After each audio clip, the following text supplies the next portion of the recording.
you hear all this story right now. The hard part is as an opener, sometimes we have to put in work, and sometimes we don't see money. Sometimes we don't see the success we want right out the way, and sometimes it's a challenge. So what we're here is to kind of show you that it's real, that it can really happen, but then kind of walk y'all through, because everybody's at a different level in this game. Some of y'all starting off have 2 fans, some of y'all have, who knows, 1,000.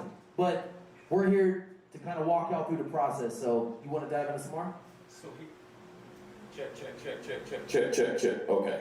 So here's the idea that when you get to like their spot, they're looking at probably like 50 to 100 fans or more, and that's where this becomes a whole different another beast, because you have ticket sales and then you have sponsors, and sponsor money is relentless. Like at points, me and him have had sponsors that paid us $12,000 a month, and that has nothing to do with merch, that has nothing to do with ticket sales, that has nothing to do with anything, and that's just on top. So the way we've kind of set this up is so artists can kind of see a blueprint of where you need to be ticket wise, and because that's what you're using as your leverage.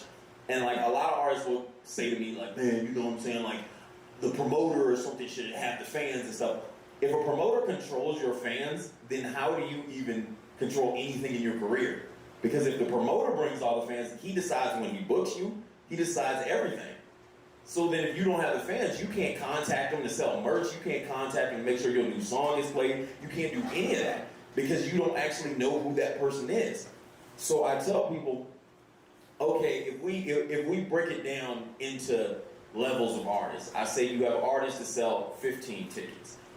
This is like, you're looking at people like family, friends. Between 15 and 30 tickets, you're looking at family, friends, co-workers, everything like that.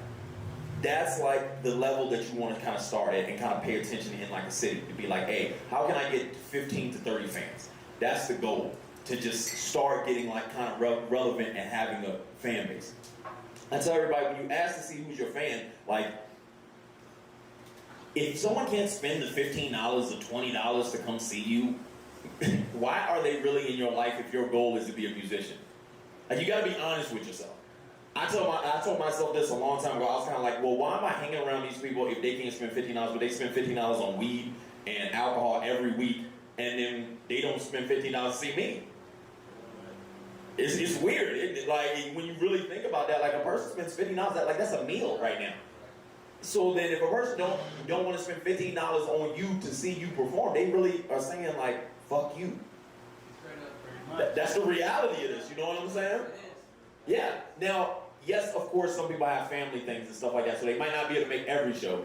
But I expect people to at least see one of my shows this year or 2 of my shows this year within a full year. You know what I'm saying? Because they, of course, are going to go to the club, go to the bar, and all this other shit, so they have time for that. You know? So you've got to start thinking of it in that way to gain your fans. So when I say 15 to 30 tickets, this gets you into like an opener position to be like, hey, this is what I'm gonna start opening in places and start building my fan base.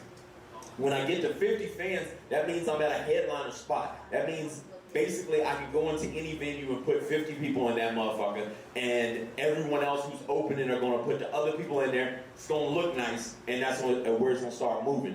When you start getting to like 100 fans, you're then worth to get $1,000. Like, I'll pay, if I know a nigga can bring 100 people, I'll pay them $1,000, $2,000 to come outside.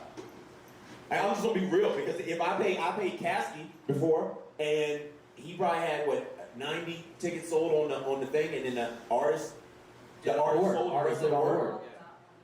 So so if you paying a lot of these nationals and stuff like that, these nationals are probably like $3, $4, $5 grand, and they probably, a bunch of them probably only have like 100 fans per market. And they're able to do full-scale tours, and this does not include sponsorship money. That's the real bread in all this. You know what I mean? So what your goal should be is 100 fans in every market in Colorado. Once you go and you hit Fort Collins, Boulder, Greeley, Springs, Pueblo, Grand Junction, Denver, that's 7 markets. If you had 100 fans in each of those, that's 700 fans. If in your main, wherever you stay, if Colorado Springs is your spot, then you put 500 fans in that motherfucker. get yourself to 1,000 fans. Now the regular math of that is if 1,000 fans and you have 100, and each of them spend $100 on you a year. That's not a lot. If I go pick up a hoodie from you and a hat, and I'm your fan, I buy a hoodie and a hat, and then I might pay for 2 shows, 3 shows, or whatever like that. I've already spent $100 on you. You just made $100,000 this year, and you ain't had no sponsors at it. So there's a couple things to keep into consideration. So we're talking about when you're on the basis level, when you're out seeking for your family and friends. One thing I see artists miss up all the time is they go online and talk shit about the people who don't buy their tickets. Nobody owes you anything. Don't ever do that, because you will like, when I see other artists hate, it makes me not want to work with them, because I'm like, they're gonna hate. So no one owes you shit. You have to earn that fan, and how you earn a fan is you owe them content, music, your lifestyle. They have to attach to you on some level. It doesn't have to be just music. It could be spiritually. It could be, oh, they like dogs, or oh, they like partying, oh, they like, it doesn't matter. But content and music in your life is how you're feeding them. You're giving them this in exchange for they buy merch, tickets to shows. Once you can drive people, that's when you start getting this level. So the hardest part to get to is turning your fans and your friends and family. You're using them as leverage at the first. Then between that process, it's your journey to start collecting more people, because eventually all your fans, your family and friends will fall off, and now you have real fans. So that first 30 to 50 is the hardest to get, but once you get it, it kind of like, it's like what is it? It just really takes off from there.